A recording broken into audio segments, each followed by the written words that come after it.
Muito bem, vamos comentar a respeito de pressão atmosférica. Bom, nós sabemos que na superfície da Terra, ou em volta da superfície da Terra, existe uma camada relativamente espessa de ar, e é justamente a existência dessa camada de ar que permite que a vida no planeta exista. Essa camada de ar é chamada de atmosfera. E se é ar, é matéria. E se é matéria, tem massa. E se tem massa, ela exerce uma força. Essa camada de ar no entorno da superfície da Terra está pesando, ela tem um peso e ela exerce uma força de cima para baixo. Ela está exercendo uma força em tudo que está abaixo ou no meio dela, tudo que está imerso nessa camada, tá? Se ela exerce uma força e há uma superfície de contato, então a gente pode falar em pressão. Então, no resumo dessa conversa, o que é a pressão atmosférica? É nada mais do que o valor da pressão que toda essa camada de ar exerce na superfície da Terra e em todos os corpos que estão no meio dela, certo? Aí você poderia se perguntar, tá, mas esse ar todo está pesando na minha cabeça, então por que eu não sinto? Porque você já está aqui, porque você já nasceu neste ambiente e o seu corpo já está habituado a sofrer essa pressão. Você quer ter uma sensação de pressão diferente no seu corpo? Mergulhe na piscina. Quanto mais fundo você for mergulhando na piscina, você vai notar que quanto mais para baixo você for, mais seu corpo vai começar a sentir que algo está empurrando ele. Esse algo é justamente o valor da pressão. Nesse caso, no caso da piscina, porque você está dentro da água. Tá? Quando você sai da piscina, seu corpo fica exposto à pressão que você já está habituado, que é a pressão do ar, chamada de pressão atmosférica. E aí a gente tem aqui uma ilustração interessante. Meu objetivo aqui, obviamente, não é entrar em detalhes do estudo sobre a atmosfera, mas vale a pena destacar o seguinte, a nossa atmosfera ela é relativamente espessa, e quando se estuda a atmosfera em detalhes, é comum que a gente divida a atmosfera em algumas camadas. O ponto importante que eu quero chamar a atenção aqui é o seguinte, a primeira e a segunda camadas, especificamente a primeira camada, em torno aí dos seus 10 a 15 quilômetros, algumas fontes citam até 17 quilômetros, essa primeira camada aqui, ó, acima da superfície da Terra, é que concentra a maior parte do ar da atmosfera. O que eu quero dizer com isso? Quero dizer que de todo o ar da atmosfera, de toda a camada de ar da atmosfera que está em volta da Terra, a maior parte dela está concentrada, exprimida, muito pertinho da superfície, em torno aí de 10 a 15 quilômetros da superfície da Terra, mais ou menos nessa região aqui. Tá? Então, o que significa isso em última análise, em última instância? Bom, se por aqui eu tenho a maior parte do ar nessa camada aqui, né? O que acontece? Quer dizer que daqui para cá eu tenho a menor parte do ar. O que isso quer dizer em última análise? Que se eu tenho mais ar aqui, eu tenho menos ar aqui para cima, a concentração desse ar se modifica. Em outras palavras, eu tenho menos ar disponível para cima, eu tenho mais ar disponível para baixo. Consequentemente, aqui a pressão é menor e mais para baixo a pressão vai ser maior. Quanto mais ar você tem, mais pressão você vai ter. À medida que você vai subindo, à medida que você vai elevando a sua altitude, aumentando a sua altitude, o ar vai ficando mais rarefeito.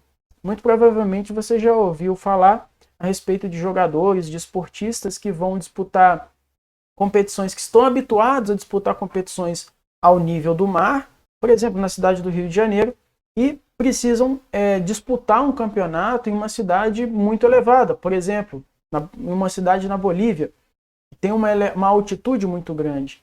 É muito comum que eles sintam dificuldade de respiração, porque nessa altitude o ar é rarefeito, o ar não está tão disponível quanto ao nível do mar.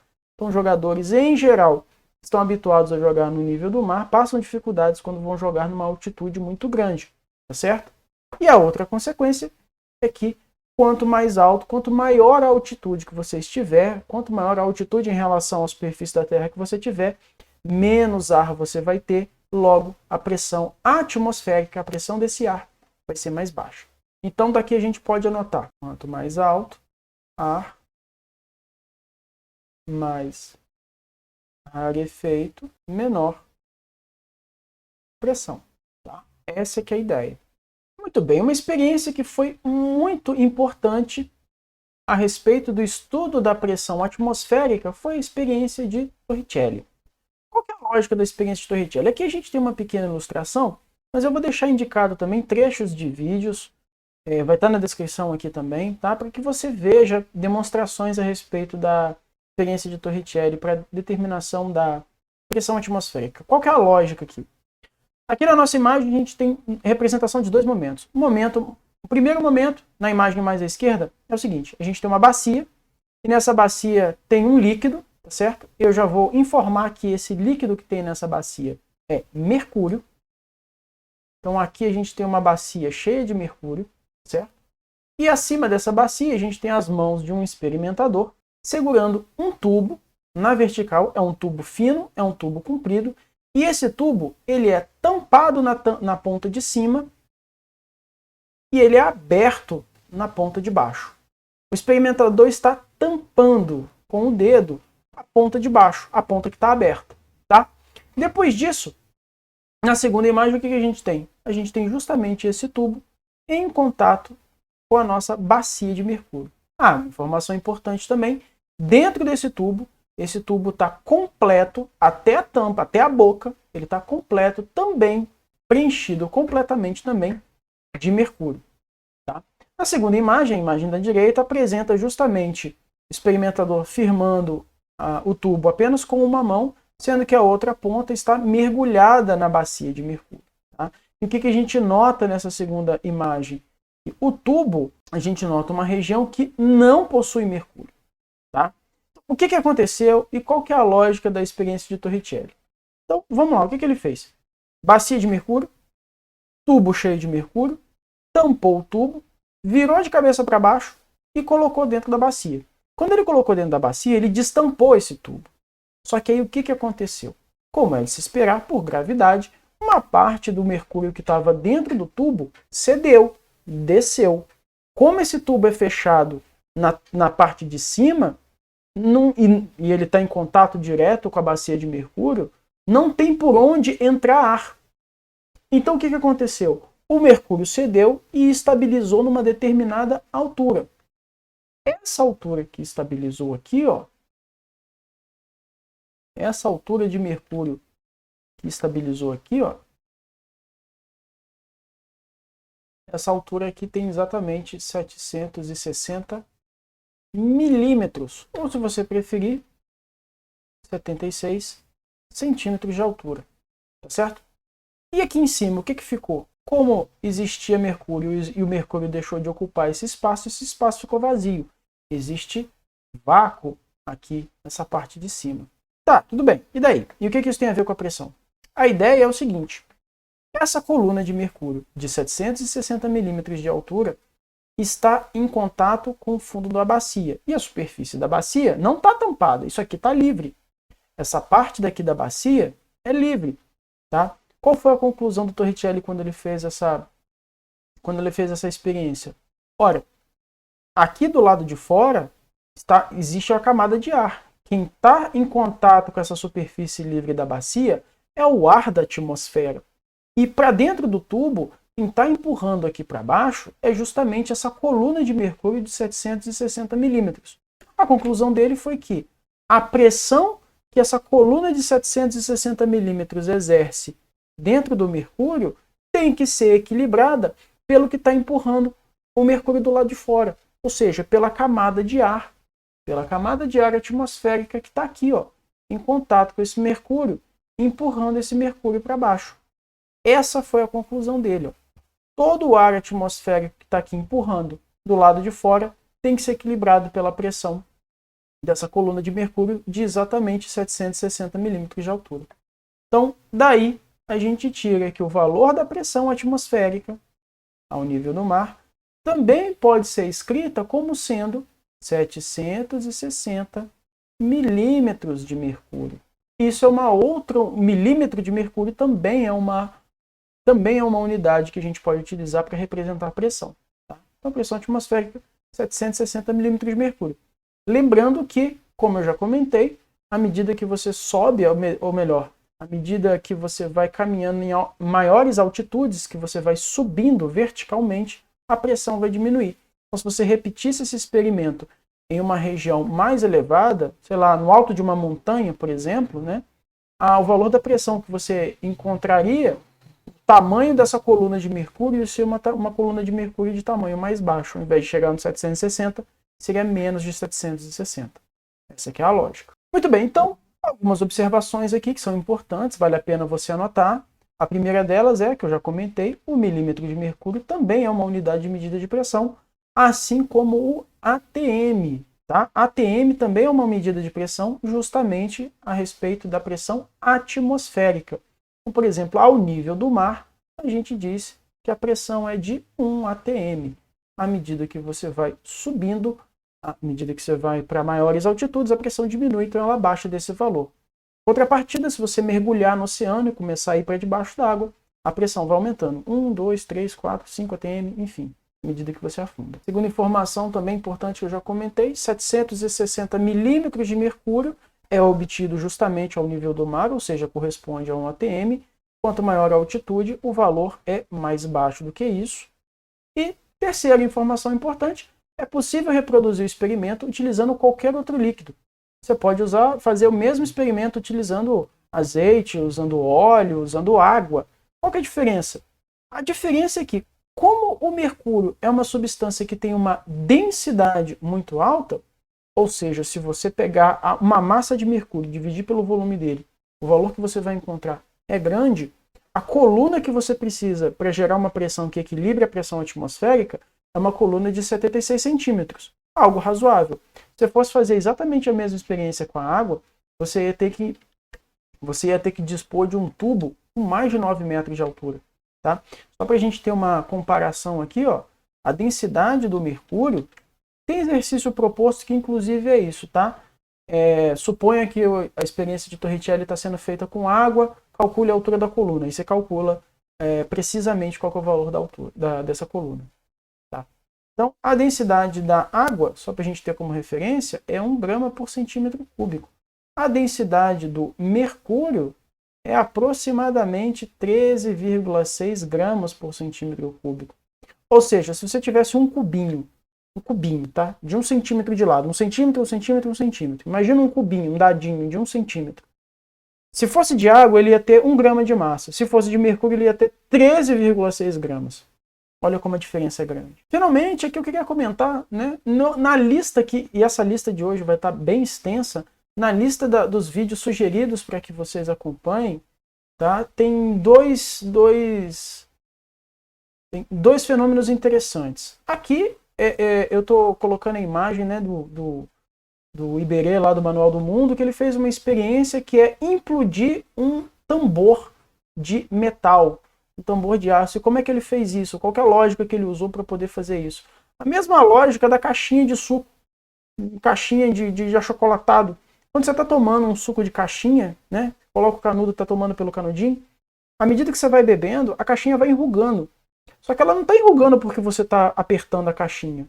Né? Ela está enrugando porque à medida que você está tomando o suco que está ali dentro, o suco está saindo e não tem nada ocupando aquele lugar. Se não tem nada ocupando aquele lugar e do lado de fora tem o ar que está empurrando, a atmosfera está empurrando as paredes daquela caixinha que deformam, contrai, que enrugam. Tá? O que ele fez? Usou a mesma ideia, só que para um tambor gigantesco. E depois vocês vão lá, assistem o vídeo desse. Se já não viram ainda, vocês vão lá, assistem, é bem interessante. Ele arruma um jeito de tirar o ar de dentro do tambor, diminuir a pressão dentro do tambor para que a pressão atmosférica deforme a lata. É interessante essa demonstração que ele fez, porque a gente pensa que a pressão atmosférica ela é pequena, porque a gente está habituado a viver nela, né? Então a gente acha que ela é pequena, mas quando você vê um tonel como esse, um tambor gigante de metal, amassar como se fosse uma latinha de pequena, né? Uma latinha de refrigerante, você começa a ter uma perspectiva diferente das coisas, tá? E essa segunda imagem aqui, ó, também é de uma demonstração. O vídeo da demonstração também está aqui na descrição, depois você vai lá e assiste. Uma experiência que foi conhecida como a experiência de Mademburgo. Qual que é a lógica, né? A lógica é que você tenha uma bomba, né? Você tem um dispositivo É como se fossem duas cascas esféricas, assim, né? Dois pedaços de esfera que você junta as duas e você tira o ar dali de dentro. Você faz vácuo ali dentro, né? Retira o ar de dentro desses hemisférios e junta eles. Fica parecendo uma bolinha. É, obviamente, feita de um material muito resistente. E para demonstrar o quanto que a pressão atmosférica ela é grande, eles prenderam grupos de cavalos dos dois lados. O vídeo está aí na descrição, vocês podem ver em detalhes, tá? É bem interessante. Para os cavalos puxarem para os dois lados na tentativa de, pelo menos com a força que os animais vão fazer, romper isso daqui, abrir isso daqui. E o resultado é que eles não conseguem abrir, tá? A força dos cavalos não é suficiente, pelo menos em poucas tentativas, para abrir esse dispositivo. Tamanha a intensidade da pressão atmosférica que mantém essas esferas unidas. Muito bem, então vamos resolver aqui um exemplo a respeito disso tudo que a gente está comentando aqui agora. Durante uma aula de laboratório de física, um estudante desenhou em seu caderno etapas do procedimento utilizado por ele para encontrar a densidade de um líquido, conforme representado a seguir. Então, figura 1, primeira figura que nós temos, tem indicado um becker vazio de 200 centímetros cúbicos. Ele colocou numa balança de braços, né? E do braço direito ele colocou 40 gramas, certo? Isso quer dizer que o becker vazio tem 40 gramas. Já na figura 2, tem justamente uma parte do becker está preenchido. Para ser mais preciso, a metade do becker está preenchido. Nessa imagem, né, a gente vê claramente 4 subdivisões iguais, o que nos permite afirmar que se a gente tem 200 centímetros cúbicos e tem 4 pedaços iguais, então a gente sabe que um pedaço corresponde a 200 dividido por 4, que vai dar 50 centímetros cúbicos. Tá? Então, com isso, a gente sabe que se metade do frasco, 2 das 4 partes estão preenchidas, aqui a gente sabe que o volume ocupado aqui é de 100 centímetros cúbicos. E equilibrando esses 100 centímetros cúbicos, a nova massa encontrada pela balança são de 190 gramas. Isso aqui é a massa. Então vamos lá. Sabendo-se que em ambas as etapas a balança estava equilibrada, qual o valor da densidade em gramas por centímetro cúbico? Muito bem, se a gente quer calcular a densidade, basta a gente pegar a massa, vamos lá, né? E vai dividir pelo volume obtido. Bom, o volume obtido nós já vimos, né? O volume são 100 centímetros cúbicos. Mas o valor da massa? Eu poderia pegar e falar assim, tá aqui, ó, 190. Pois é, mas 190 é o líquido que está dentro do becker, dentro do recipiente, só que o recipiente também tem 40 gramas de massa. Ele vazio tem 40 gramas de massa. Então, se eu quero calcular a densidade só da substância, eu tenho que descontar esses 40 gramas aqui do 190. Então, a massa, na verdade, não é 190 gramas. A massa, na verdade, é 190 menos 40, que vai dar 150 gramas. Então, a minha massa aqui vai ser 150 gramas, e assim eu consigo calcular a densidade. A densidade vai ser 150 dividido por 100. Corta, 15 dividido por 10 vai dar 1,5, deixa eu colocar aqui, gramas por centímetro cúbico. E aí a gente acha a resposta correta. Resposta correta, letra B, 1,5 gramas por centímetro. Vamos para outro exemplo. Diz assim, a janela retangular de um avião, cuja cabine é pressurizada, mede 0,5 metros por 0,25 metros. Então, o que ele está dizendo? A janela é retangular. Aqui tem até uma imagem de uma janela, mas para as nossas contas não vai fazer diferença nenhuma. Ele diz que a janela é retangular, então eu vou fazer aqui uma representação. Ó. Se ele disse que é 0,5 por 0,25, então eu estou entendendo que isso aqui, daqui até aqui, temos 0,5 metros. E daqui até aqui, temos aqui 0,25 metros. Tá? Então, 0,5, 0,25. Quando o avião está voando a certa altitude, a pressão em seu interior é de aproximadamente 1 atm, enquanto a pressão ambiente fora do avião é de 0,6 atm. Muito bem, então tem uma diferença de pressão aí. Dentro é 1, do lado de fora é 0,6. Nessas condições, a janela está sujeita a uma força dirigida de dentro para fora, certo? Igual ao peso na superfície da Terra da massa D. Então, vamos por partes. Vamos por partes. Primeiro de tudo é entender o seguinte. A gente tem um lado de dentro. Então, vamos tentar fazer mais ou menos assim, ó. Imagina que a gente está aqui olhando de lado, tá? Então, aqui é o lado de dentro. Aqui é o lado de fora.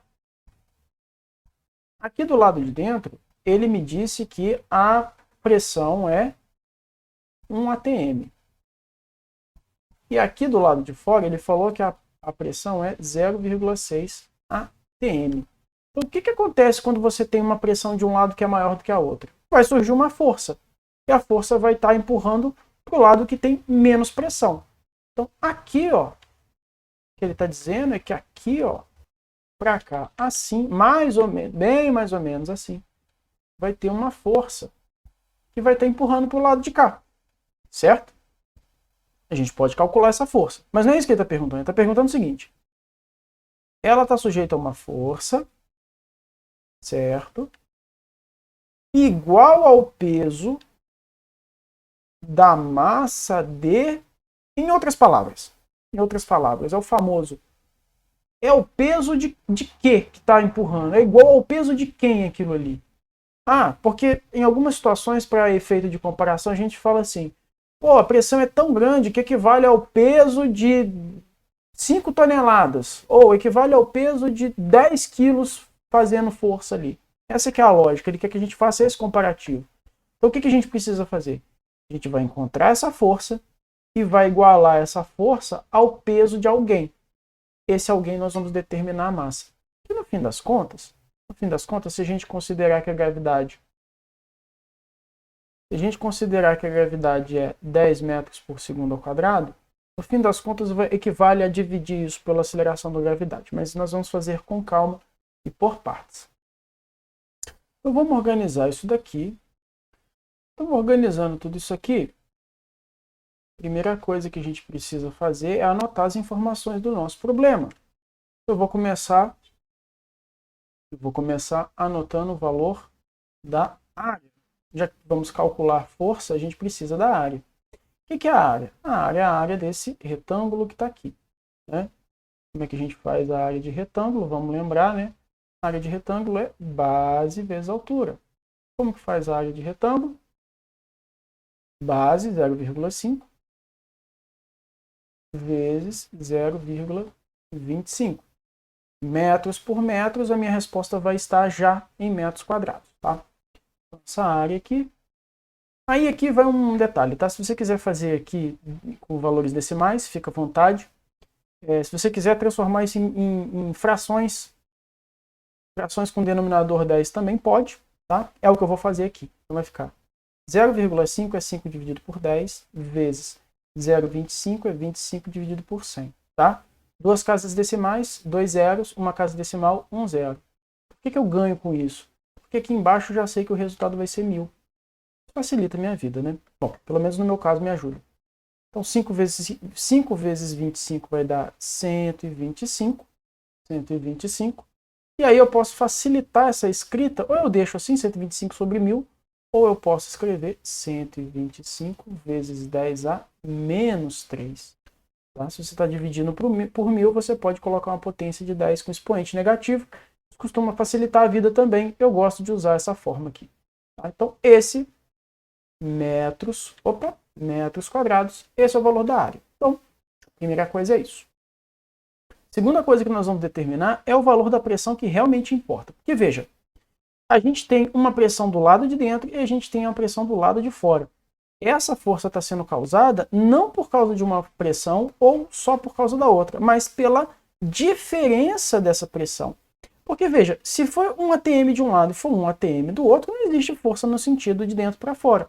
Só existe força no sentido de dentro para fora porque há uma diferença de pressão, tá? Existem outras formas de você resolver esse problema, mas eu vou resolver esse problema da seguinte maneira. A pressão que eu vou considerar aqui é a diferença da pressão interna e da pressão externa. O que me interessa para calcular essa força é a diferença entre as pressões. Então a pressão que eu vou escrever aqui vai ser 1 atm menos 0,6 atm, que vai dar 0,4. Se a gente voltar aqui no enunciado, a gente vai ver que ele dá uma observação aqui. 1 atm é igual a 10 elevado à quinta pascal, que é igual a 10 elevado à quinta newtons por metro quadrado. Então veja, a minha pressão está em atm e a minha área está em metros quadrados. Se eu quero achar a força em newtons para achar a massa em quilogramas, eu não posso trabalhar em atm. O que eu vou fazer? Eu sei que 1 atm equivale a 10 elevado a 5 pascal, que é newtons por metro quadrado. E se eu encontrei 0,4 atm, aqui vai me dar um valor P. Você pode chamar de x também, tá? Fica à vontade. E aí, multiplicando cruzado, P igual a 0,4 vezes 10 elevado a 5. Aqui você pode deixar o valor, isso aqui, pascal. Aqui você pode deixar 0,4, se você preferir. Você pode escrever isso aqui como potência de 10, né? Para simplificar aqui, eu vou simplificar. 0,4 é o mesmo que 4 vezes 10 a menos 1. Tudo isso vezes 10 a 5. Então, P, 4 vezes 10 a 4 pascal. Muito bem. Área de contato, eu já tenho, está aqui. Já está em metros quadrados. Pressão, eu já tenho, está aqui, está em pascal. O que eu faço agora? Aplico a definição de que a pressão é a força dividido pela área. Então, substituindo os valores aqui, pressão, 4 vezes 10 a 4, é igual a força, que é o que eu quero saber, dividido pela área, que é 125 vezes 10 a menos 3. Bom, se você quiser, boto 1 aqui, né? Multiplica cruzado. A força, então, vai ser 4 vezes 10 a 4, que multiplica 125 vezes 10 a menos 3. Força, então, vai ser 500 vezes 10 a quarta vezes 10 a menos 3 dá 4 menos 3 dá 1. 500 vezes 10 a 1, que dá 5.000 newtons. Esse é o valor da força. Mas ele quer saber o seguinte, olha, essa força equivale a quantos quilogramas?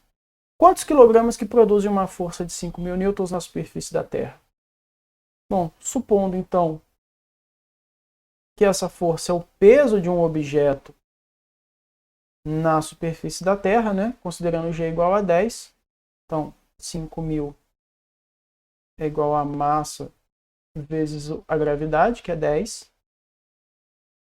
Então, só a gente passar o 10 dividindo aqui, a massa vai ser 5.000 dividido por 10, corta, corta. A massa a gente encontra a massa de 500 kg. Deixa eu sair aqui um pouquinho da frente, né?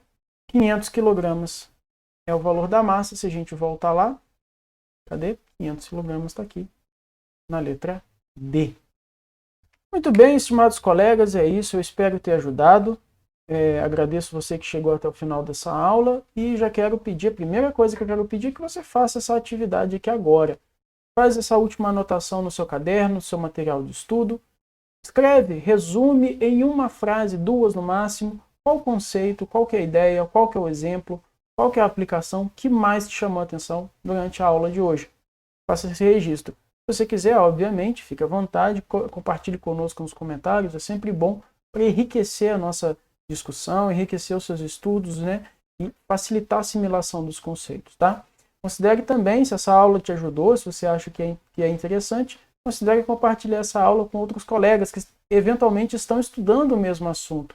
Pode ser que isso ajude eles a compreender um pouco melhor o que está acontecendo, certo?